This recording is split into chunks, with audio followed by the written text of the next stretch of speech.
Madhyamgram Abdalpur Barasat municipality 12 foot রাস্তার উপরে drain সহ এই নিউ কনস্ট্রাকশন বিল্ডিংটা বিক্রি আছে, রেডি করে দেওয়া হবে। উপরে আপনার ব্যালকনি আছে, নিচে আপনারা চাইলে দোকান ইউজ করতে পারেন, গ্যারেজ ইউজ করতে পারেন, আপনার রুম হিসাবে ইউজ করতে পারেন।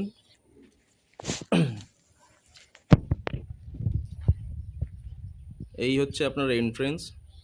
এইখান থেকে আপনারা দোকান, গ্যারেজ বা রুম হিসাবে ইউজ করতে পারেন। সামনের ফ্রন্টটাকে কর্নার প্লট আছে যেহেতু। টোটালি 12 ফুট রাস্তা আছে, নিউ কনস্ট্রাকশন বিল্ডিং। এই আপনাদের বাথরুম রেডি হচ্ছে, সিঙ্গেল। ওই পাশে একটা রুম আছে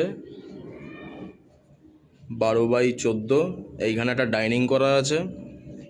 1 কাঠা 2 ছটাক জমি আছে। এই একটা রুম আছে, আপনাদের সিঁড়ি দিয়ে উঠলে পরে উপরে একটা রুম করা হচ্ছে, ready to move. Asking price 36 lakh.